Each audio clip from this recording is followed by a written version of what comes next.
Bonsoir et bienvenue, ravi de vous retrouver. Dans Ça vous regarde ce soir, l'heure de vérité approche sur le budget. La commission mixte paritaire, réunie depuis ce matin, 9h à l'Assemblée, est toujours en cours ce soir. Elle pourrait siéger dans la soirée ou même peut-être demain matin. Alors quels sont les compromis déjà trouvés? Le PS a-t-il obtenu des victoires? Le RN est-il hors jeu?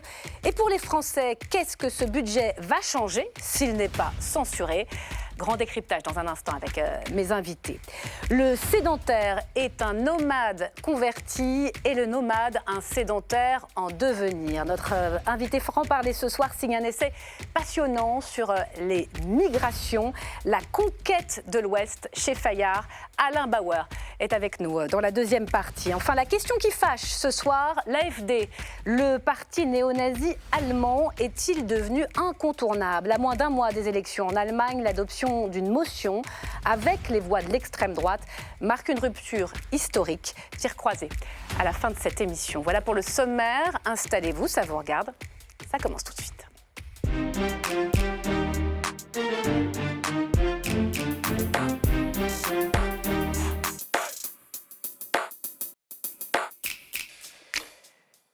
Elle a travaillé toute la journée à l'Assemblée. La commission mixte paritaire sur le budget est toujours en cours ce soir. Le volet recettes du projet de loi de finances pour 2025 a été adopté. Ça, c'est fait. Restent donc les dépenses. Le compromis final semble donc en bonne voie. Mais vous le savez, vous qui nous suivez sur LCP, il faut rester très, très prudent. Alors, qu'est-ce qui a été voté et sur quoi ça coince encore ce soir? Bonsoir Antoine Berdoff. Bonsoir. Et merci d'être là.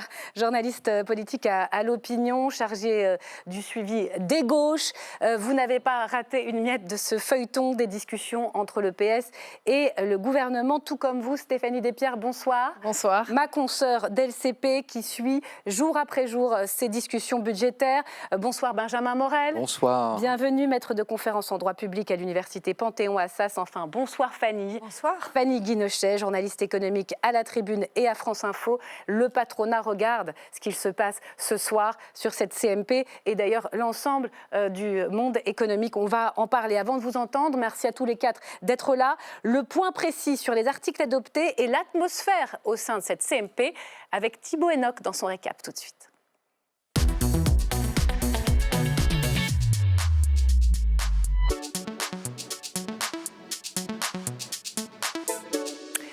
Il est 19h35, Thibaut, bonsoir. Bonsoir Myriam, bonsoir à tous. Et à l'heure où l'on se parle, toujours pas de fumée blanche. Non, une journée de travail pour se mettre d'accord sur 248 articles entre 7 députés et 7 sénateurs. C'était une gageure. Alors après 8 heures de discussion, ce soir, ce n'est pas fini. Remarquez, l'un des membres de cette CMP le présageait dès 9h ce matin. Sans aucun doute, je crois que ce sera la CMP la plus longue et la plus difficile de la Ve République.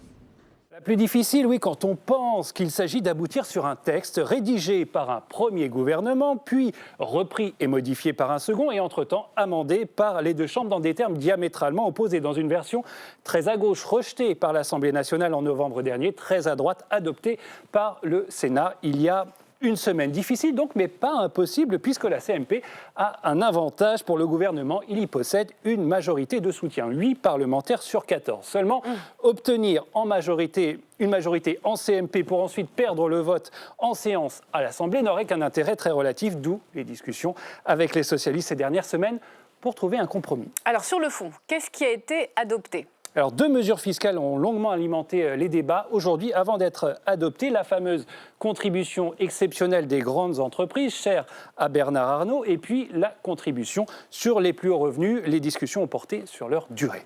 Et l'atmosphère, alors, dans quelle ambiance travaille-t-il ? Studieuse, d'après les participants. En tout cas, il n'y a pas eu de claquement de porte. La volonté d'aboutir à un budget étant largement partagée. Nous sommes prêts au débat, nous sommes prêts au compromis, car la France le vaut bien. Nous essayons de trouver une voie de sagesse qui est étroite, qui est complexe, mais qui est indispensable à l'avenir du pays. Les socialistes, en tous les cas dans leur immense majorité, écoutent leurs électeurs qui disent aujourd'hui il nous faut absolument un budget. Ce ne sera pas un budget de gauche, ce ne sera pas un budget de droite, ce sera un budget de compromis. Une volonté de compromis, cependant pas partagée par tous à gauche. Pour la France insoumise, les tentatives du PS d'arracher de maigres avancées sont un jeu de dupes dont le bilan est le suivant. Peanuts, des miettes Voilà. Et rien, à mon avis, qui puisse contenter un opposant réel à la politique budgétaire de ce gouvernement. Et côté Rassemblement national ? Alors, il a sorti un lièvre de son chapeau aujourd'hui. On croyait tout savoir sur ce budget, des attentes et des lignes rouges des uns et des autres. Eh bien non, en fin de matinée, un nouveau point de blocage est apparu. Un article très technique sur les prix de l'électricité nucléaire, dont l'adoption a fait brandir au député Jean-Philippe Tanguy la menace de la censure. Ce gouvernement n'a rien de mieux à proposer que d'augmenter le prix du nucléaire de 40 à 70-80 euros le mégawattheure. Cet article 4 est insupportable pour l'avenir de la France. Voilà. Donc, et après, ce sera Marine Le Pen et Jordan Bardella qui décideront si le comportement du gouvernement et cette irresponsabilité mérite la censure ou pas. Bilan ce soir, une partie du recette du budget adopté, mais une menace de censure en plus. Merci beaucoup, c'était très clair. Merci Thibault. Où en est-on ce soir ? Je vais évidemment d'abord me tourner vers les journalistes politiques. Vous êtes d'abord Antoine. Il y a 3 socialistes dans cette commission mixte paritaire. Il y en a un qu'on voit beaucoup qui s'appelle Philippe Brun. Lui, on a l'impression quand même qu'il est favorable à un accord de non-censure. Oui. Est-ce que ça veut dire qu'on va ce soir plutôt vers ce scénario-là ? En tout cas, ce qui est sûr, c'est que de par son ancrage territorial, Philippe Brun fait partie de ces députés qui, à l'intérieur des 66 élus socialistes, ont envie qu'on leur donne de bonnes raisons de ne pas censurer. Car c'est vraiment, si on présume en tout cas de la bonne foi d'un certain nombre de négociateurs socialistes, c'est vraiment... On a affaire à des gens qui veulent obtenir des avancées, pouvoir revenir en circonscription devant leurs électeurs et faire valoir des victoires. Philippe Brun est de cela, il est élu dans l'Eure, dans des communes telles que Val-de-Reuil, des communes rurales, où l'instabilité ministérielle est un problème, le fait pour la France de ne pas avoir de budget et donc des répercussions in fine sur les avis d'imposition est un problème, et donc il cherche la voie de passage pour justifier... Il représente bien ses 66 collègues ? Pour autant, il n'est pas forcément représentatif de ces 66 collègues. Il ne vous aura pas échappé, Myriam, que déjà lors du premier vote de la censure, juste après la déclaration de politique générale de François Bayrou, il y avait eu 8 députés censeurs parmi les socialistes. Il n'est pas impossible que cette jauge monte. Or, on sait qu'il y a un point pivot à l'intérieur de ce groupe. Si 21 députés socialistes venaient à censurer et que le RN s'avisait de censurer également, simultanément, alors François Bayrou serait renversé. Donc, alors qu'est-ce qu'ils vous disent, les socialistes que vous avez ce soir ? C'est pas fini, on va parler du fond dans un instant. Ce qu'ils nous disent, c'est que le volet recette est passé et que, bien évidemment, ils font valoir un certain nombre d'avancées. Ils disent, on a obtenu... une taxe sur les transactions financières, une taxe sur les rachats d'actions, mais en réalité, bien souvent, c'est aussi des choses qui étaient contenues dans la version du Sénat. Donc, on a affaire à beaucoup de marketing politique, avec en face des insoumis qui disent « Mais attendez, il y a un rabot de 140 millions sur les dotations globales de fonctionnement aux collectivités locales. Comment, vous, socialistes, pouvez-vous justifier de laisser un gouvernement qui procède à de telles coupes ?» Donc, le tiraillement... Pour vous résumer, donc la décision n'est pas prise. C'est tempête sous un crâne. Que ce soit du côté de Boris Vallaud, le patron des députés PS, que ce soit le grand patron, le premier secrétaire Olivier Faure, jusqu'au dernier moment, jusqu'à la dernière minute, ça sera extrêmement délicat pour eux. Et sur les mots polémiques qui ont vraiment choqué les socialistes, la submersion, le sentiment de submersion migratoire signé François Bayrou, est-ce que ça c'est derrière eux ou pas du tout ? Absolument pas. Car ce qui est évoqué chez les socialistes, c'est que s'il est clair qu'une majorité de socialistes souhaite sincèrement que la France ait un budget, beaucoup n'ont pas envie de laver l'ardoise et de passer l'éponge sur cette expression de submersion migratoire. Est évoquée par conséquent l'idée d'une censure morale, comme ils disent. C'est-à-dire que sur la base d'une rupture du pacte républicain, d'une adoption par le Premier ministre d'une forme de rhétorique d'extrême droite, ils présenteraient, après le budget, une motion de censure. Sauf que vous me voyez venir... Attendez. Alors là, pour ceux qui nous regardent, déjà pour moi, c'est compliqué.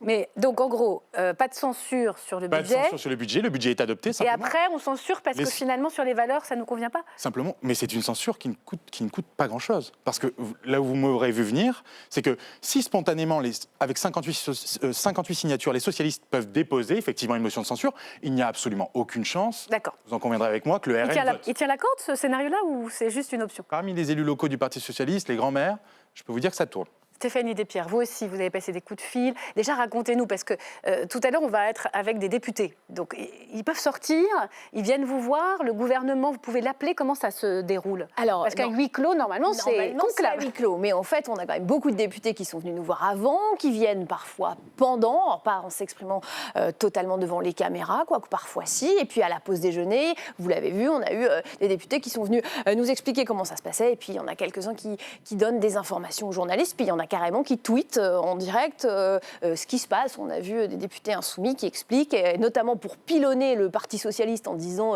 c'est faux, vous n'avez rien obtenu, et bien qui démontrent point par point les arguments du Parti socialiste. Donc tout le monde pèse de l'extérieur sur ce conclave, y compris le gouvernement, qui fait passer peut-être des messages, voire même des arbitrages via des parlementaires alliés du centre. Oui, même si le gouvernement n'est pas autour de la table, il a des relais dans cette réunion, notamment Jean-Paul Mattei, dont on l'a dit est un proche, qui est un député MoDem, qui est un proche de François Bayrou. Et puis, il y a les rapporteurs, il y a eu des réunions de préparation entre les gens du bloc central, entre Ensemble pour la République, les macronistes, entre la droite républicaine, entre le MoDem, pour préparer cette réunion. Et donc, ils savent ce que veut ou ne veut pas le gouvernement. À ce stade, comment vous sentez les choses? Le volet recettes est adopté par donc une majorité de ces 14, puisqu'il y en a 8 contre 6. 8 parlementaires, droite et bloc central, contre 6 des oppositions, les gauches, LFI, PS et le RN.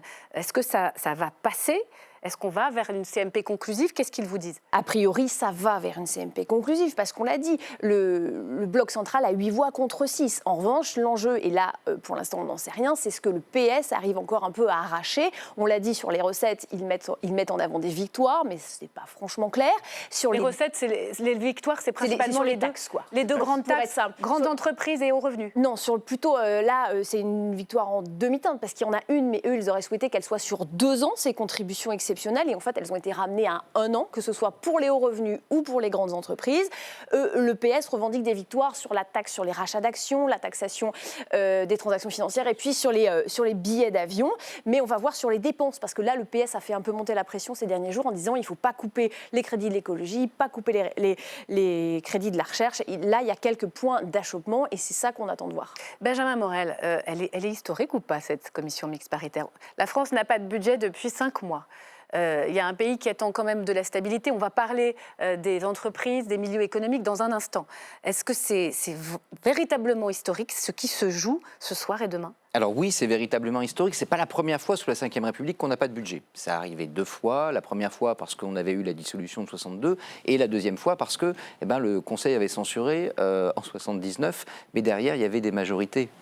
Et donc, c'était une question de calendrier. On allait attendre quelques semaines de plus, et quelques semaines de plus seraient suffisantes avec les lois spéciales qui n'existaient même pas vraiment encore, pour ensuite faire passer un budget. Et il n'y avait pas de suspense politique. Là, ce qui se joue, c'est un vrai suspense politique. La France n'a pas de budget et n'a pas de majorité, en théorie, pour faire adopter ce budget. Et donc, dans ce cadre-là, la commission mixte paritaire a en effet un côté historique, même si je rejoins ce qui a été dit. Cette commission mixte paritaire, pour des raisons arithmétiques, elle sera conclusive. Mais être conclusif, ça ne suffit pas. Souvenez-vous, le PLFSS et Michel Barnier. Elle avait été conclusive, la commission mixte paritaire, juste avant. Mais si vous dites, regardez, j'ai mon texte, il sort de la CMP, c'est merveilleux, c'est conclusif, et qu'ensuite vient un 49 alinéa 3, vous êtes renversé, vous êtes très content. Il y aura un 49.3 sur le budget, c'est la tradition, on est dans la majorité, on vote le budget, mais là, il n'y a pas de majorité, donc 49.3. Oui, exactement, c'est-à-dire que quand on s'amuse à se demander est-ce qu'un groupe politique est dans l'opposition ou dans la majorité, il y a un critère, est-ce qu'il vote ou pas le budget? Le RN et le PS ne sont pas et ne veulent pas être dans la majorité. Ils l'ont dit souvent. Donc ils voteront contre le budget. En revanche, voter contre le budget ne signifie pas renverser le gouvernement. Donc il y aura un 49 alinéa 3. 48 heures plus tard, il y aura une motion de censure. Et là, ça a été dit. Si vous avez le RN et je vous interromps parce qu'il y a Éric Coquerel qui s'exprime et qui vient de sortir. On l'écoute, le président de la Commission des finances. Elles vont assez vite, tout simplement parce que, j'allais dire, les choses ont été largement bordées plutôt, par les 2 rapporteurs au nom de la droite sénatoriale et du socle commun de l'Assemblée, comme je le pensais, et qu'il n'y a pas beaucoup de grains à moudre, comme on dit, pour essayer de changer ce qu'ils ont pensé. Et j'allais dire que les 8 commissaires votent un peu comme un seul homme par rapport aux propositions qui est faites. Donc il y a peu de changements par rapport au texte avec lequel ils sont arrivés, vraiment que des détails, et encore qui étaient un peu déjà assumés. Je pense sur les cum-cum, je pense sur certaines choses qui ont été un peu évoluées sur les taxations billets d'avion, mais vraiment, c'est vraiment infime. Il n'y a aucun, pour l'instant, dans les propositions que notamment a mis le groupe socialiste, parce que je sais que c'est ça que vous attendiez, notamment par exemple sur les recettes, rien n'a été retenu par rapport à ce qui était mis sur la table. Là, on vient de voir, par exemple, c'est une anecdote, mais sur la lettre de François Bayrou. François Bayrou s'était a priori engagé à ce que toutes les promesses faites soient budgétées. On vient de s'apercevoir que, par exemple, sur la question de l'eau, les 470 millions d'euros, je crois, qui étaient promis, n'y seraient pas, et qu'au contraire, il y a plus de 100 millions d'euros qui vont être baissés par rapport à cette ligne budgétaire. Bon, donc c'est pour vous dire qu'il n'y a pas vraiment de surprise. Au contraire même, sur les dépenses, il y a plutôt pour l'instant, on verra à la fin qu'on aura fini, mais il y a plutôt des aggravations importantes par rapport à la copie du Sénat qui elle-même était une aggravation par rapport à la copie initiale Barnier. Par exemple, cohésion des territoires dans lequel il y a le logement, c'est moins 760 millions d'euros par rapport à la version du Sénat. Bon, donc c'est évidemment extrêmement important, ou je pense encore à agriculture, qui est à moins 227 millions d'euros par rapport à la copie du Sénat. Évidemment, là aussi, des choses importantes. Sur la question de l'éducation, qui va être traitée dans quelques minutes, mais on a les éléments, j'observe qu'il y a exactement ce que j'avais dit, c'est-à-dire que les 4000 enseignants, la ligne budgétaire, effectivement, est remise, donc c'est 50 millions, mais d'un autre côté, est supprimée aussi, et remise aussi la baisse qui avait été proposée au Sénat sur la formation à hauteur de 50 millions d'euros, que le Sénat avait refusé, et donc les deux sont remises. Donc c'est match nul. On prend d'un côté 50 millions d'euros de plus au ministère de l'Éducation nationale, et on donne 50 millions d'euros de plus pour les enseignants. Donc quelque part, j'allais dire que c'est peanuts. Voilà un petit peu. Il y a... Oui. Pardon, là, il vous reste peu de missions à examiner. Qu'est-ce que vous dites à vos collègues socialistes au vu de la copie budgétaire ? Je ne vois pas de quoi ils peuvent se satisfaire. Il n'y a aucune de leurs propositions, j'allais dire, sur lesquelles ils espéraient manifestement des bougies, qui a été acceptée.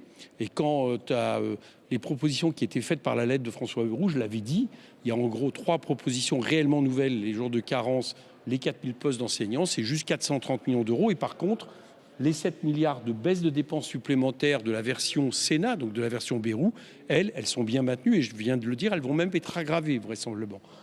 Donc on voit bien que dans les deux colonnes, voilà le moins l'emporte largement. Les propos d'Éric Coquerel, le président de la Commission des finances, qui vient de nous donner quelques éléments supplémentaires sur ce qui est en train d'être adopté sur le volet dépenses. On va revenir sur le volet recettes avec vous, Fanny Guinochet. D'abord, j'aimerais que vous nous expliquiez comment les milieux économiques regardent ce qu'il se passe.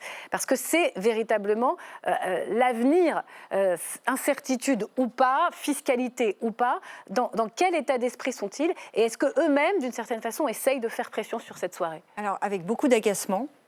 On a pu le voir toute la semaine, un certain nombre de patrons qui, d'habitude, ne restent en réserve, ne s'expriment pas publiquement. Alors certes, il y a en ce moment des présentations de résultats, mais ont pris l'occasion, différentes occasions. On a entendu Bernard Arnault hier, bien sûr. Bernard Arnault, évidemment, pour dire c'est pas possible, on est taxé de toutes parts. Bernard Arnault qui laisse entendre qu'il pourrait, du coup, de ce fait-là, délocaliser un certain nombre d'usines pour aller aux États-Unis ou là. Patrick Martin dit la même chose. Il a dit pour le MEDEF, on va pas l'écouter, on n'a pas le temps, mais ceux qui peuvent partir partent, et ils ont raison. Et c'est vrai, ils le disent tous. Dans les milieux d'affaires, tous disent, bon, maintenant, ça fait 6 mois qu'on n'a pas de budget, grosso modo, depuis la dissolution, qu'on n'a pas de visibilité. On va encore alourdir le coût du travail en France. Ça n'est pas tenable. Et c'est vrai qu'il faut voir comment ça va être porté. Ensuite, où est-ce qu'on va On peut s'attendre à une forme d'hémorragie des grands groupes qui vont s'installer aux États-Unis? En tout cas, ils regardent. Il y a un certain nombre de grands groupes qui regardent. Lesquels, par exemple? Bernard Arnault le laisse entendre, mais c'est vrai que de l'autre côté, il faut bien avoir en tête que nous, on est là à compter les millions, etc. Quand même, c'est ça. Et que de l'autre côté, du côté de l'Europe, il y a un certain nombre de nos partenaires européens qui vont bien. Tout le monde ne va pas si mal. La France est à la traîne. Et les États-Unis, qui ont une croissance incroyable, qui ont... alors certes, Trump déroule le tapis rouge aux patrons étrangers. Oui, concurrence fiscale avec les États-Unis, mais même à l'intérieur de l'Europe. Notamment les patrons français, il leur dit, venez, l'énergie n'est pas chère, l'impôt sur les sociétés ne dépassera pas 15%. Là, ça va augmenter en France, avec cette surtaxe pour les grands groupes, même pendant un an. même si c'est qu'un an. Et c'est vrai que le gouvernement, on voit bien, vous l'avez, tout le débat, n'a pas les marges de manœuvre pour donner des garanties au milieu économique. Et parallèlement, donc ça c'est du côté des patrons, on pourrait se dire, bon, les grands patrons, s'il y a un certain nombre d'entreprises, si elles payent plus de taxes, eh bien, soit elles vont délocaliser, soit elles vont moins investir en France, soit elles ne vont pas augmenter les salaires, voire elles vont licencier. Et de l'autre côté, je pense que pour un certain nombre de salariés, qui sont certes citoyens, mais de salariés, il y a l'inquiétude. 100 000 personnes inscrites à France Travail l'année dernière. Donc il y a des chiffres du chômage qui augmentent et du coup, je pense qu'il y a une forme d'agacement, mais à l'aune d'un certain nombre, c'était je crois Jean-René Cazeneuve qui disait, des Français qui disent, bon maintenant, ça suffit. Quoi. Alors justement, on y revient dans un instant aux Français parce que c'est d'eux dont il s'agit avec ce budget, mais à quoi joue le Rassemblement national? On est avec Mathias Renaud au micro d'Elsa Mondingava. Censure ou pas censure, ils le savent? Alors justement, vous siégez dans cette commission mixte paritaire et effectivement, vous étiez plutôt discret au Rassemblement national sur ce budget. Vous menacez aujourd'hui de censurer le gouvernement sur une disposition sur l'électricité. C'est du bluff ? C'est pas du tout du bluff et d'ailleurs les menaces de censure, comme pour la dernière fois, sont tout à fait sérieuses de la part du Rassemblement national.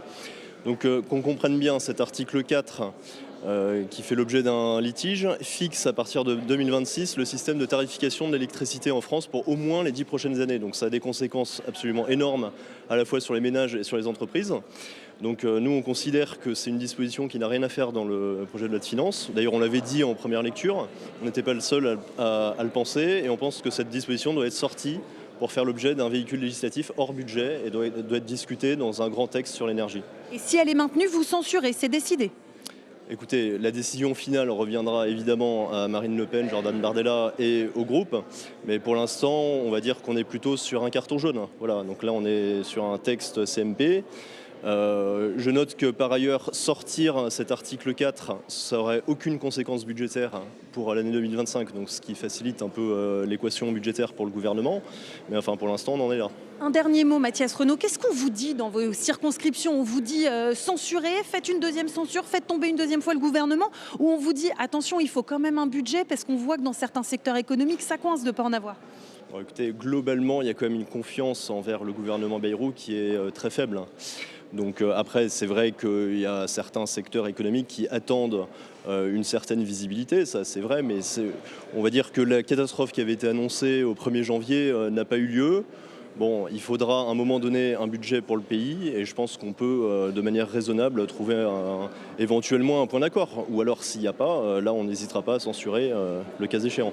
Eh bien on verra si c'est un coup de pression ou un coup de bluff du Rassemblement national. Réponse très certainement la semaine prochaine. C'est exactement ça. Coup de pression ou coup de bluff? À quoi joue le RN? Ça ne peut être en réalité que de l'esbrouf. Bah oui. Ça ne peut être de l'esbrouf pour une bonne raison. C'est qu'à la fin, et Mathias Renaud l'a très bien dit, Jean-Philippe Tanguy l'a admis également en salle des 4 colonnes ce matin, c'est Marine Le Pen qui tranche. Ils n'ont pas mandat pour activer une menace de censure. Donc ils peuvent effectivement donner des coups de menton, cet article 4 qui porte donc sur les tarifs du nucléaire. Qu'est-ce qu'elle veut faire, Marine Le Pen? Leur déplaît, mais que se passe-t-il dans la tête de Marine Le Pen? A-t-elle intérêt à ce stade à l'accélération de l'histoire, au fait de viser une présidentielle anticipée, alors même que nous avons un Jordan Bardella qui nous a dit lors de ses vœux qu'il ne souhaitait enclencher la censure qu'à partir du moment où elle ne pourrait découler sur une dissolution. Or, on sait que le barillet de la dissolution ne sera rechargé qu'à partir de juillet.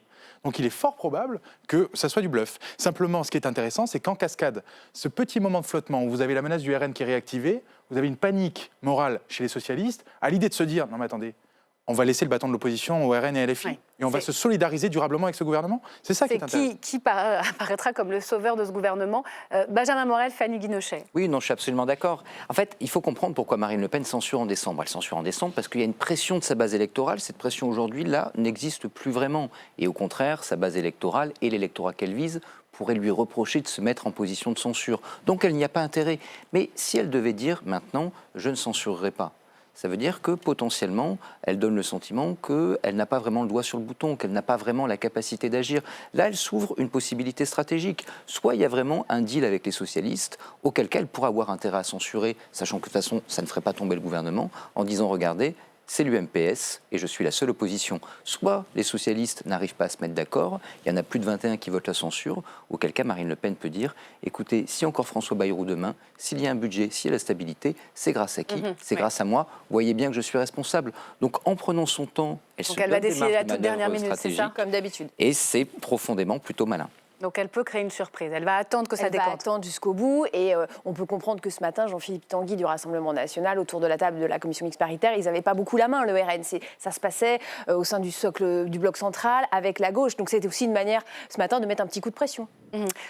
C'était une façon d'exister. Mais après, imaginez, vous allez aller voir les électeurs en leur disant, sur une taxe à laquelle personne ne va rien comprendre, hein, sur le nucléaire en 2026, qu'on aurait pu sortir par un véhicule législatif. On a fait tomber un gouvernement, du coup on n'a toujours pas de budget. Les Français, en ce moment, les électeurs, ils pensent quoi? Ils se disent, les agriculteurs, on n'a pas les aides qu'on nous avait promis. Ça pose un problème. Il y a 18 millions de Français qui, sans budget, vont avoir un impôt sur le revenu qui va augmenter. 600 000 qui risquent de rentrer même dans l'impôt. 600 000 qui rentrent dans l'impôt, tout simplement, c'est des gens qui sont juste au-dessus du SMIC. Hein. C'est des électeurs du RN, comme ce sont certains des électeurs du côté des socialistes. Et ça, elle a bien Très en tête. Concrètement, celui qui fera aujourd'hui, qui actionnera le bouton sur on fait tomber le gouvernement et on n'a pas de budget sur 200 millions, l'AME, hein, je pense que c'est difficile derrière Est-ce qu'on peut faire un tout petit point sur maintenant le volet recettes? Qu'est-ce qui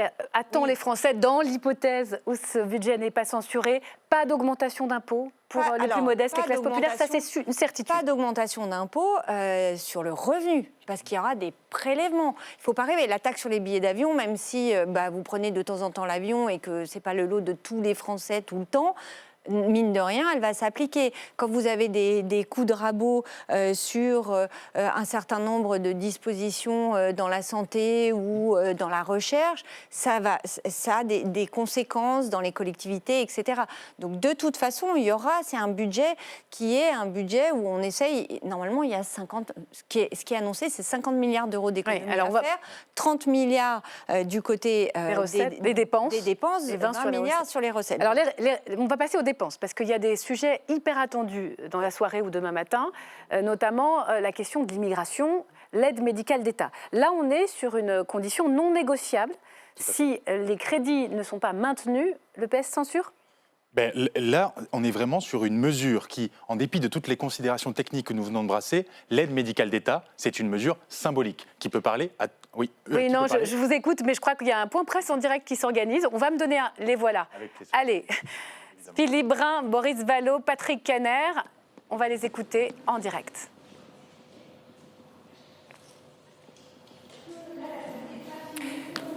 Bon, ils prennent un peu leur temps, c'est bien normal, tout le monde doit régler ses micros. Boris Vallaud. qu'un certain nombre d'efforts supplémentaires de solidarité, de justice fiscale n'avaient pas été accomplis. Ce qui ne nous a pas empêché d'obtenir, et Philippe Brun y reviendra notamment, un certain nombre d'avancées. Et nous avons commencé d'attaquer la partie des dépenses. Et ce que nous avons veillé à garantir, c'est que les engagements pris par le Premier ministre, notamment dans la lettre qu'il nous a adressée, étaient tenus. Et qu'un certain nombre de rétablissements de crédit ou d'augmentation de crédit par rapport à ce qui s'était passé au Sénat étaient bien, en effet, opérés. Et nous sommes là dans un moment, évidemment, de discussion.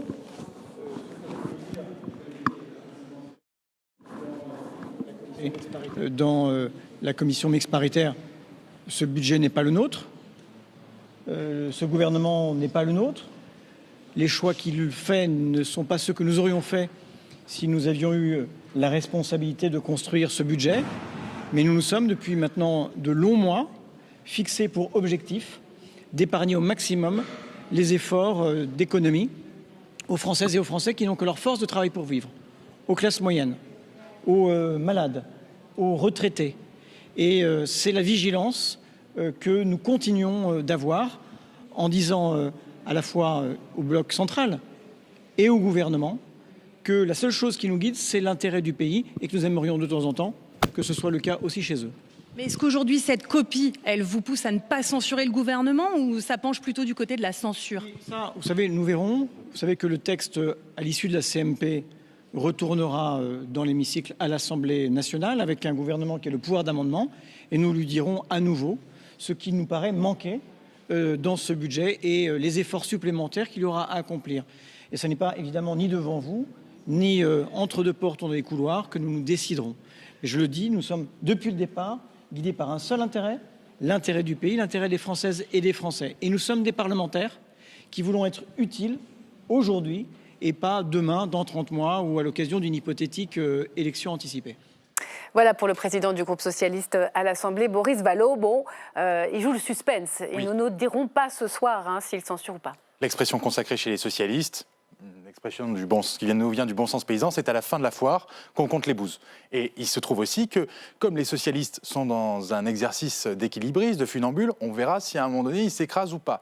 Il y a un certain nombre de points sur le volet dépenses, vous le disiez, qui là véritablement vont sortir du cénacle fermé de la commission mixte paritaire et parler directement à l'oreille des Français, et en particulier des électeurs de gauche. L'aide médicale d'État en fait résolument partie. Et en l'espèce, on parle de 200 millions d'euros sur un budget annuel de 1,2 milliard d'euros pour l'aide médicale d'État. Là, le gouvernement va faire face à deux chantages. Le chantage des socialistes qui, pour le coup, ne veulent pas céder sur quelque chose qui relève, une fois de plus, de la morale, et des ministres tels que Bruno Retailleau et une partie du socle commun, de la droite en particulier, qui ne veut pas céder non plus. Donc ça va être vraiment l'un des points durs. Il y aura probablement des subterfuges trouvés, et là je n'entrerai pas dans les détails, mais par exemple sur la caractérisation, le périmètre des soins d'urgence. Quels sont les soins qui relèvent de l'urgence ou pas pour les populations concernées par le panier de soins couvert par l'AME. Là, qu'est-ce qu'on entend, Stéphanie Despierres? C'est vrai qu'il y a une majorité dans ces 8 qui composent le socle commun de sénateurs LR. Et on connaît le poids de Bruno Retailleau au Sénat, l'ancien président du groupe LR. Est-ce que là, les socialistes sont en mesure de remporter leur bras de fer pour maintenir les crédits de l'AME? Alors ça risque d'être un peu compliqué. En revanche, il commence à dire que ce qui importe, c'est pas forcément le chiffre, même s'il est très symbolique, mais les critères. Et en disant que si on ne touche pas aux règles qui permettent et qu'on ne touche pas au panier de soins, eh bien, quoi qu'il arrive, quel que soit l'argent qu'on affichera, de toute façon, on ne va pas refuser des soins aux gens s'ils y ont droit. Donc ce qui est important, c'est de ne pas toucher aux critères. Donc il pourra éventuellement s'en sortir comme ça s'il n'arrive pas facialement à obtenir une victoire en termes d'argent sonnant et trébuchant. On sait qu'il y a une réforme de l'AME qui est poussée par la droite et par Bruno Retailleau, l'aide médicale d'État. Il y avait même eu Patrick Stefanini qui avait rendu son rapport avec un socialiste, Claude Évin. En gros, les socialistes, ils vont se coucher sur le budget de l'AME pour refuser une future réforme ou suppression de l'AME? C'est très compliqué parce qu'on a expliqué le contexte tout à l'heure avec les propos de François Bayrou. Qu'est-ce qui va se passer dès le lendemain de cette commission mixte paritaire? La France Insoumise, qui l'a déjà fait, va mettre en avant tous les éléments qui feraient que les socialistes ne seraient pas de gauche si jamais ils ne censuraient pas ce budget. Si vous avez les propos de François Bayrou et qu'en plus ils se couchent sur l'AME, qu'ils sont isolés à gauche, il faut bien voir la pression électorale en vue des municipales, en vue d'une potentielle dissolution, en vue évidemment de l'isolement des socialistes, en vue d'une présidentielle. Cette situation, elle va être compliquée à gérer. Mais de l'autre côté, il faut bien donner des gages à LR, parce que vos LR, ils sont également aujourd'hui pris entre deux feux. Mais eux ne vont pas censurer, ça c'est sûr. Non, ils ne vont pas censurer. En revanche, si vous avez Marine Le Pen qui dit « Regardez, ils se sont couchés sur l'AME », regardez, Bruno Retailleau parle comme nous, mais il ne sert à rien, parce qu'au fond, il n'a absolument aucun résultat, il n'a obtenu aucun gain politique. C'est compliqué ensuite pour LR de justifier son existence. Au fond, c'est ça le plus dur, le nœud de cette CMP. Il y a une forme de prise en étau très complexe. La question du budget de l'AME. Là où je rejoins complètement ce que vient de dire Benjamin, c'est que l'enjeu, on voit mal les LR censurés. Pour tout dire, on ne voit pas les LR censurés. Par contre, un Bruno Retailleau qui, arguant qu'il n'a pas les moyens de son action au ministère de l'Intérieur, claque la porte, ça peut être un fait politique majeur. Et il l'a déjà dit, Bruno Retailleau. Il a déjà dit « Je suis à Beauvau pour aller au bout de ma mission avec tous les moyens qui me sont confiés. Si ce n'est pas le cas, je m'en irai. » Dernière question, et merci pour ce décryptage, puisque vous êtes parfaitement informé, minute par minute.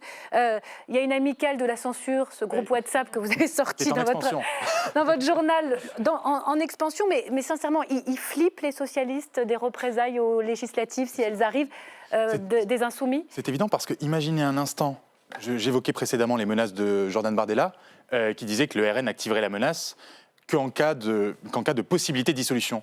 une dissolution qui interviendrait à l'automne 2025, en pleine préparation des municipales, mais serait calamiteuse, avec des insoumis qui leur feraient la guérilla circonscription par circonscription, pied à pied. Ça serait une machine à perdre absolue pour la gauche. Merci beaucoup. On va arrêter là ce décryptage qu'on va conclure avec Elsa Mondingava qui a évidemment suivi cette journée. Elsa, qu'est-ce que c'est que le programme de la soirée? À quoi peut-on s'attendre? Est-ce qu'ils vont siéger aussi demain? Alors, ce soir, c'est fini. Myriam, on reprend les discussions demain à 8h30. Vous le savez, le budget, c'est une partie recette, une partie dépenses. Pour la partie recette, c'est fini. Et pour les dépenses, en fait, on examine des trentaines de missions, éducation, sécurité, etc. On recommence donc demain matin avec une vingtaine de missions. On nous dit que ça peut aller relativement vite, 2h30, 3h. Attention à la mission qui concerne la santé et l'AME, l'aide médicale d'État. Vous l'avez entendu il y a quelques secondes. Les socialistes veulent que le budget soit pérennisé, alors qu'à droite et à l'extrême droite, on veut que le budget soit un peu réduit. Débat demain dès 8h30 à l'Assemblée. Elsa Mondingava, en duplex des 4 colonnes. Merci à tous les 4 pour ce décryptage au plus près de cette commission mixte paritaire. Et bonsoir Alain Bauer.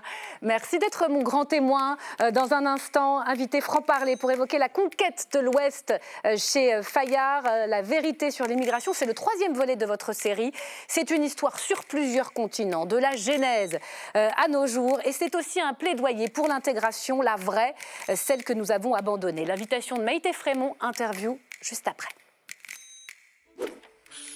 Si on vous invite Alain Bauer, c'est que vous, le spécialiste des questions de sécurité, de défense et de renseignement, vous nous livrez un nouvel ouvrage, La conquête de l'Ouest, la vérité sur les migrations. Crise de la natalité, des réfugiés, de l'identité, les épidémies et les migrations climatiques. 500 pages pour questionner le devenir sédentaire et les enjeux démographiques. Le fait de pouvoir quitter un espace, une société, semble correspondre à la première des libertés, puisqu'elle permet de reconstruire, de recommencer autre chose ailleurs. Dans votre essai, vous préconisez de nous attacher à notre récit national et non pas à un roman national fantasmé. Le roman national, qui devient parfois récit et souvent fable, se remplit de la liste des exploits, conquêtes, élargissements des territoires et illustrations géographiques des pulsions impériales. Les sociétés occidentales auraient-elles plus peur du flux que de leur propre situation démographique? Ce soir, Alain Bauer, loin des postures, vous faites appel à l'intelligence des citoyens. Et bienvenue sur ce plateau, Alain Bauer. Merci d'être avec nous. Le débat en France fait rage sur l'immigration. En témoignent encore les mots du Premier ministre François Bayrou sur le sentiment de submersion migratoire dans notre pays. Il a fait sursauter la gauche. On vient d'en parler au point même d'avoir mis en péril, même si elles ont repris ces discussions budgétaires. Est-ce qu'il a raison, le Premier ministre? Est-ce qu'en France, par endroits, les Français ne reconnaissent plus leur pays? Je ne sais pas. Je ne sais pas qui arrive à sortir dans la rue de ce magnifique bâtiment qui est l'Assemblée nationale, qui rencontre des électeurs, qui prend le métro, qui va boire un café, qui discute avec les gens. Moi, j'entends ça de manière assez régulière. Tous les samedis ou dimanches, je fais une conférence publique sur un sujet d'actualité, défense, sécurité, immigration, puisque c'est la série de livres que j'ai essayé de mettre en avant pour que chacun se fasse sa propre opinion à partir des faits. Moi, je n'en ai pas d'opinion. Je regarde ce que sont les choses et je laisse les gens... Mais vous avez une explication. Oui, c'est intéressant. Mais ce n'est pas une opinion. Ce n'est pas une posture, c'est un choix. La clé d'explication à ce sentiment de submersion, c'est parce qu'on a échoué à intégrer. Et vous dites même pas que c'est échoué, c'est qu'on a abandonné. Oui, on a arrêté. Expliquez-nous. Arrêtez. En fait, on avait un processus qui est d'ailleurs toujours dans le Code civil. Le Code civil parle d'assimilation. Pour devenir français, il faut être assimilé. Pour assimiler par la langue, la culture, etc. Définition par rapport à l'intégration, la différence. L'assimilation, c'était la rupture avec les racines. C'est comme ça que ça a été compris. Et les premiers qui se sont révoltés ne sont pas les étrangers. Ce sont les Bretons, les Corses, les Basques, les Alsaciens. Ceux qui avaient une langue, une culture et qui voulaient bien être français. Les Alsaciens ont même choisi par référendum de revenir en France au moment où la question s'est posée de savoir... dans quel endroit ils voulaient aller. Une partie des Allemands, eux, sont retournés en Allemagne, en Sarre. Mais nous avons considéré à juste titre que l'assimilation, c'était trop. Mais la France, entre trop et rien, elle ne sait pas faire. entre deux, au milieu, comme dirait M. Bayrou, en tout cas sa marionnette. Vous êtes dur, hein, d'ailleurs. Vous parlez de désagrégation volontaire de l'État. Est-ce que c'est Valéry Giscard d'Estaing, on va le voir s'afficher, est-ce que ce sont ces années-là, les années 70, il a accéléré le processus. Le responsable? Il a accéléré le processus, mais les premières vagues d'immigration où nous sommes allés chercher des étrangers et leurs familles, c'est 1920, pour répondre à un drame, une tragédie qui a été la Première Guerre mondiale. Nous avons perdu 3 millions de citoyens. 3 millions. La démographie française s'effondre. Nous n'avons jamais rattrapé ce désastre historique, qui en plus a été rajouté par 1 million, un peu plus d'1 million en 39-45. Et donc, depuis, nous courons derrière des bras et des enfants. Des bras pour la main-d'œuvre. Que nous ne faisons. Attends, pour la guerre d'abord. D'abord pour la guerre. La main-d'œuvre ensuite. Parce que j'en viens aux années 70. Pour payer les retraites. Car les trois sujets, et c'est pour ça que je ne veux pas traiter de l'immigration sans traiter de la démographie, c'est la démographie qui crée l'appel d'air migratoire, rien d'autre. Les conquêtes territoriales, nous avons tous oublié nos conquêtes territoriales. Vous êtes française? Oui. Moi aussi, mais pourtant nous portons le nom de nos envahisseurs, car nos ancêtres ne sont pas les Gaulois, ni à vous ni à moi. D'ailleurs, parce qu'on a créé un roman national pour unifier le pays. C'est Philippe Auguste qui a commencé. Les Francs sont nos envahisseurs, mais nos ancêtres sont les Gaulois. Bien sûr. Philippe II Auguste a créé pour la première fois l'idée il était roi de France et pas seulement roi des Francs, mais il n'était pas roi des Français. Car le français tel que nous le considérons, la nationalité française, elle apparaît avec la Révolution française. Avant, tous les sujets du roi présents sur le territoire, d'où qu'ils viennent, sont des sujets du roi. Mais ils ne sont pas français pour autant. La nationalité vient avec la Révolution. Non, avec la Révolution. Le roman national vient avec la Troisième République qui veut créer une idée nationale formidable, mais c'est un roman. Mais c'est un roman et ça n'est pas un récit. Et le récit national, il est à côté. Moi, je suis pour réconcilier roman et récit, afin de créer la capacité pour tout un chacun de comprendre que notre problème, c'est dans un pays où l'État a créé la nation. L'État a créé la nation. Partout ailleurs, des nations ont créé des États. C'est notre singularité. C'est notre singularité. Alors justement, qu'est-ce qu'être français, puisque vous nous ramenez à la Révolution? Il faut retrouver cette capacité d'intégration. Pardon. Qu'est-ce qu'être français? Puisque vous nous ramenez à la Révolution française, qu'est-ce que vous répondez à cette question? Et est-ce que vous n'avez pas le sentiment qu'au fond, nos politiques ont bien du mal à partager la même réponse? D'abord parce qu'ils ne lisent pas suffisamment, comme diraient certains. Ils ont un petit problème. La note de synthèse de l'ENA, c'est bien, mais c'est du bachotage. Les étudiants, ils ont une capacité à aller au-delà du bachotage et du recto verso. C'est une partie du problème, c'est que nous définissons tous les valeurs de la République. Faites une interro écrite, vous allez voir, ça va être intéressant. Les valeurs de la République, c'est un mélange entre la Déclaration des droits de l'homme et du citoyen et la proclamation du Conseil national de la résistance. Voilà ce qu'est la France. La France, c'est ça, et c'est Philippe Auguste qui dit « Je suis le roi de tous ceux qui sont sur le territoire ». C'est Louis XI qui dit « Je réunifie le territoire ».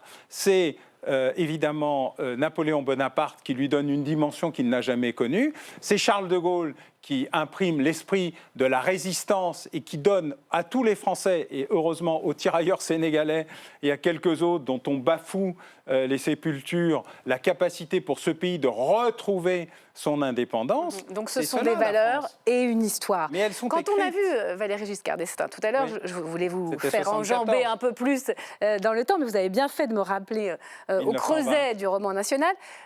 Les années 70, vous dites que c'est un accélérateur d'avoir arrêté l'intégration. À cause de la fin de la souveraineté. Ah non, c'est pas l'intégration qui s'arrête, c'est la fin de l'idée de souveraineté.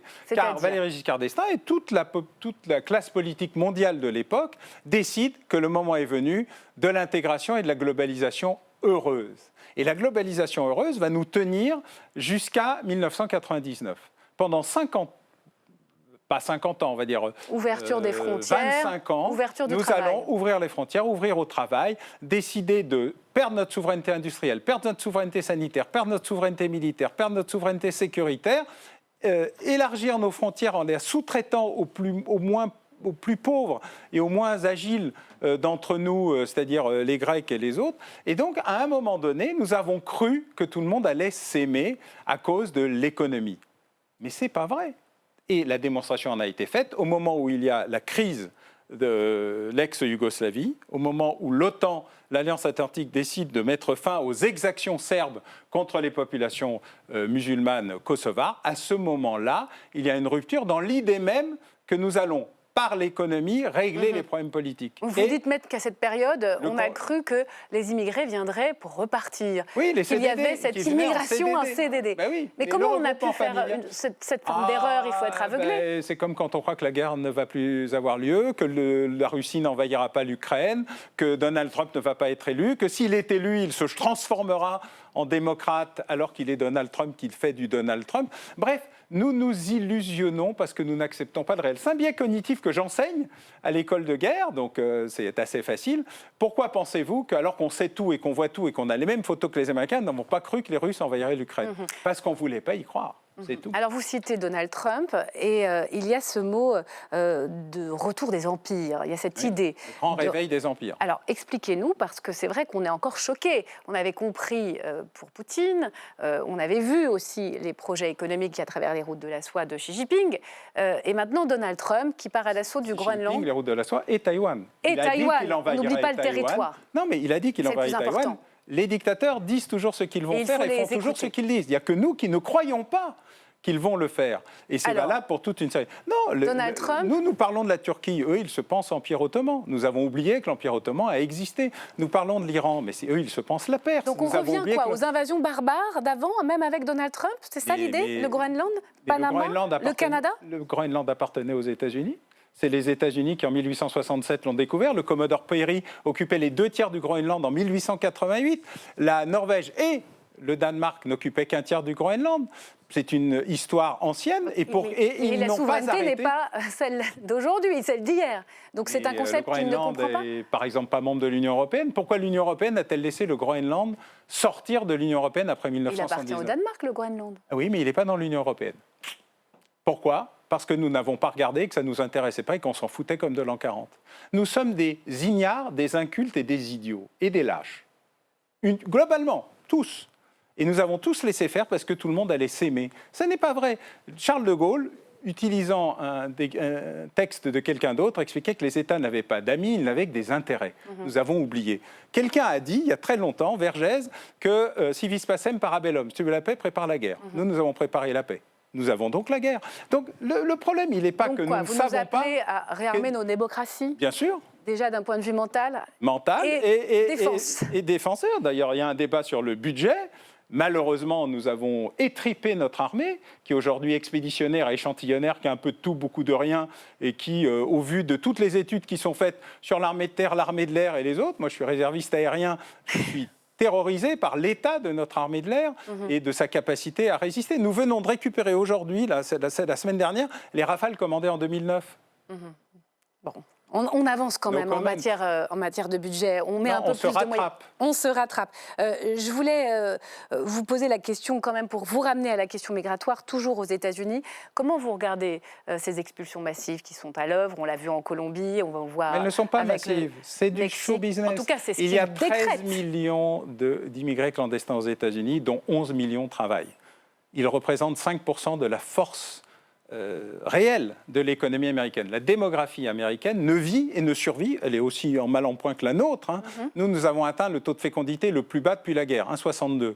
Les États-Unis, c'est pire. Ils ne survivent et ils ne se développent que grâce à l'immigration. Donc évidemment, dès que Donald Trump a dit on va virer tout le monde, ceux qui ont élu Trump veulent arrêter l'immigration. Ça, c'est un fait. Non, mais alors, certains oui, d'autres non. Je veux dire, à la fin de la fin, je vous fais le pari qu'à la fin du mandat de Donald Trump, il y aura autant d'immigrés clandestins ou régularisés aux États-Unis qu'il y en avait à son début. Merci. Et vous faites le pari d'un réveil, celui des nations accueillantes mais intégrantes, ouvertes, mais fières de leurs valeurs, reconnaissant les parcours et les cultures qui enrichissent les sociétés sans se perdre dans un tourbillon de nouveautés. Je voulais vous citer en guise de conclusion. Je vous propose de rester avec nous, Alain Bauer, parce que le sujet de la prochaine partie de cette émission, eh bien, c'est le prolongement direct de votre livre, La conquête de l'Ouest, c'est à lire chez Fayard. Tout de suite, la question qui fâche avec nos invités pour terminer.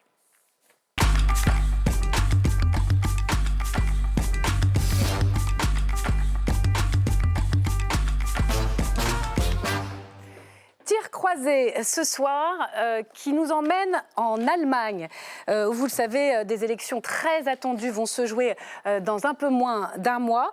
Et on va en parler après un vote décisif, historique, un tournant peut-être, vous allez nous le dire. Hélène Miard-Delacroix, bonsoir. Bonsoir. Merci d'être là. Vous êtes spécialiste de l'Allemagne contemporaine et professeur à la Sorbonne. Et bonsoir Birgit Holzer. Bonsoir. Merci d'être là, correspondante à Paris pour le RND. C'est un réseau de médias allemands, mesdames. Voici la question qui fâche ce soir. La question qui fâche nous emmène en Allemagne et à ce vote historique au Bundestag. Le parti d'extrême droite AfD exulte. Il vient d'allier ses voix aux conservateurs allemands de la CDU pour voter un texte qui durcit la politique migratoire du pays. Une nouvelle ère s'ouvre ici et maintenant et nous la menons. Des nouvelles forces la mènent, ce sont les forces de l'AfD. Un cordon sanitaire qui tombe. Une alliance avec l'extrême droite allemande au moment où le pays célèbre les 80 ans de la libération du camp de Auschwitz. Depuis la création de la République fédérale d'Allemagne, il y a 75 ans, il y a toujours eu un consensus clair entre tous les démocrates. Dans notre Parlement, nous ne faisons pas cause commune avec l'extrême droite. Vous avez mis fin à ce consensus fondamental de notre République. Parmi les partis les plus radicaux d'Europe, l'AfD a vu l'un de ses dirigeants condamné à 16 000 € d'amende pour avoir prononcé un slogan nazi. Sa dernière campagne électorale est sans équivoque. Nationalisme ethnique. Nouveaux Allemands, on les fait nous-mêmes. Anti-islam. Geste qui évoque le salut nazi. Le Premier ministre hongrois félicite l'AfD. Le milliardaire américain Elon Musk s'invite à un meeting électoral de l'extrême droite allemande. À 3 semaines des élections législatives, alors que le parti extrémiste est deuxième dans les sondages, l'AfD est-elle devenue incontournable? Réponse, Birgit Holzer. Je dirais oui et non. Oui, parce qu'effectivement, aujourd'hui, elle a un poids incontestable. Elle est au niveau national à 20% à peu près. Dans certaines Länder, dans certaines régions de l'Allemagne, à 30%, voire plus, dans les sondages, du coup, avant ces élections-là. Donc, forcément, elle a ce poids important. Mais pour être au pouvoir, aujourd'hui, elle en est très loin toujours. Parce que dans ces Länder, où il y avait des élections, 3 Länder de l'Est de l'Allemagne, il y avait des élections en automne dernier. Et même à Thuringe, où elle est arrivée en première place, elle ne gouverne pas aujourd'hui. Donc, elle n'a toujours pas de partenaire. Hier, avec ce vote, qui n'est pas un vote contraignant, c'est une motion... Ça change quelque chose au fait qu'il y ait eu ces voix mêlées entre la droite conservatrice, la CDU allemande, et l'AfD? C'est historique, c'est un tabou qui est brisé. Pour l'instant, encore une fois, ce n'est pas du tout un vote... qui a des effets directement à une loi. Pour un vote demain, ça peut changer la donne. Mais on voit aussi les réactions en Allemagne. On voit les réactions au sein du CDU, donc du parti conservateur. On voit des manifestations dans le pays. Donc ce n'est pas non plus, ça passe pas inaperçu non plus. Et Angela Merkel est sortie de son silence pour la première fois. Oui, elle a condamné avec force. Absolument, c'est quand même un signe très fort, puisque d'abord Angela Merkel, depuis qu'elle a quitté le pouvoir, s'est tenue complètement à l'écart de la politique, refusant de commenter quoi que ce soit, y compris refusant de commenter les conséquences de sa propre politique et de ses choix politiques. Et là, elle est sortie du silence pour quasiment désavouer publiquement le candidat à la chancellerie du parti qu'elle soutient et qui est son parti. Alors, ils ont une histoire personnelle un peu longue, ils ont été toujours très, très concurrents. Il n'empêche que là, elle envoie quand même un signal voilà, il est allé trop loin. C'est une rupture historique, ce qui s'est passé, ou du fait même que ce n'est pas contraignant, le fait que ce vote ait eu lieu en commun n'a pas trop de conséquences. Alors, c'est en fait un des effets du jeu parlementaire. D'abord, c'est une motion, c'est-à-dire que c'est une déclaration qui a lieu beaucoup sous le coup de l'émotion, puisqu'il y a eu en Allemagne une succession d'attaques violentes, attaques à l'arme blanche, et en particulier la semaine précédente, l'assassinat d'un petit enfant, d'une personne adulte essayant de protéger un groupe d'enfants de maternelle par un Afghan qui aurait dû être expulsé et qui est de toute évidence malade mental. Et c'est en cela que moi je répondrais aussi dans ce sens-là. L'AfD est incontestable incontournable tout simplement parce que l'actualité lui apporte sur un plateau les raisons de réagir. Et donc, elle oblige finalement les autres partis à se positionner. Et là où, ce qui s'est passé donc hier, demain ça risque d'être encore un petit peu plus compliqué parce que demain, la CDU, donc l'ancien parti de Mme Merkel et le parti donc dirigé par Friedrich Merz, doit déposer un projet de loi. Un projet de loi visant à donner de la réalité à l'idée de la fermeture des frontières, du renvoi réel des plusieurs dizaines de millions. En faisant ça, c'est lui qui coupe le cordon sanitaire qui était historiquement installé en Allemagne ou pas ? Alors, le cordon sanitaire, il est posé en Allemagne depuis que l'AfD est entrée au Parlement, c'est-à-dire en 2017.